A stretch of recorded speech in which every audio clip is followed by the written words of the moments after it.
Hello everyone. So today I'll be sharing with you a new recipe called as mango buns, or some call it as banana buns. So these are mainly breakfast for few and evening snack for many. You can have it with sambar, you can have it with chutney, or you can have it just like that. So do check out this recipe and give it a go. So for this we need overripe bananas. I've taken two big bananas. If you have small bananas, then you can take four of them, and add 1 cup of thick yogurt or curd. Curd is very good for this recipe, but I've taken yogurt, 1 teaspoon of salt, and 1 teaspoon of baking soda.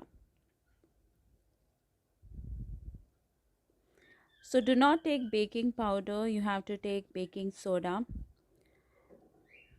And next we are going to add sugar. I'm going to add 3 tablespoons of sugar. You can adjust the sweetness accordingly. Next step is to mash the bananas. This is the way I mash the bananas while making the buns. And you can just mash the bananas because it gives a rich taste to the buns. I do not recommend you to use mixie or grinder. This is the best way while doing the buns. So mash it into a fine paste, and later let's add all purpose flour or maida. So here I'm adding 2 cups of maida. So later 1 cup I'll be adding as I need the dough. So totally we need 3 cups of maida.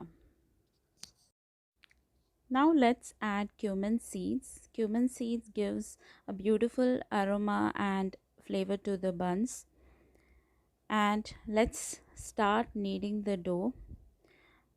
Let's knead it, and if you need more flour, so I mentioned that 1 more cup of flour you need to add as you knead the dough. So this is, here is the 1 more cup of flour which I've added, and I continue kneading the dough. To increase the softness of the buns, we have to add butter. So here I'm going to add 2 tablespoons of melted butter.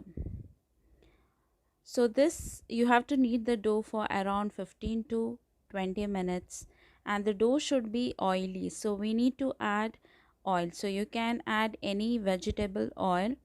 So in this recipe I have added around 3 tablespoons of vegetable oil, and I have taken sunflower oil.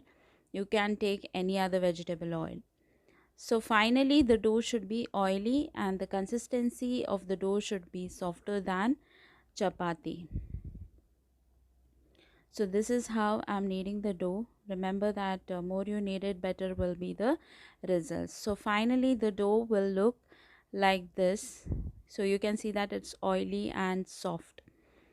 Now let's cover the dough with wet muslin cloth and keep it for at least 6 hours. After 6 hours, the dough will look like this. It has become more soft. You can knead it for a little while, or you can just start making portions, small portions of it, and you can flatten it in your hand. While you flatten it in your hand, do remember that you have to take again a little bit of all purpose flour and just pat it in your hands and make it into buns. So the consistency of the bun should be thicker than puris. It should not be very thin.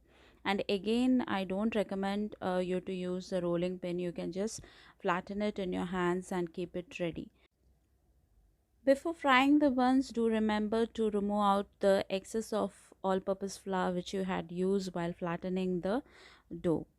Now let's fry the buns. To fry the buns, you have to always check for the oil if it is hot enough.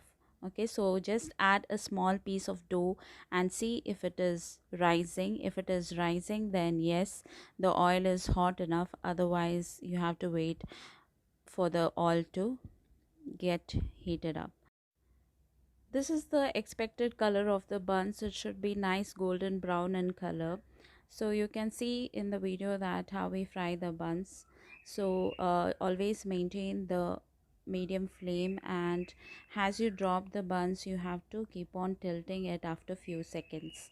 So this will allow the buns to puff and attain a nice golden brown color. So you have to fry until they puff very well and become golden brown. So I hope you like this video, and do like and also share it with your friends and family, and subscribe to my channel. From this recipe you can make around 15 buns. So with 2 ripe bananas and 3 cups of flour, you can make around 15 buns. You can check the fluffiness of the buns inside, and this is the final look of buns. Thank you for watching the video. Take care.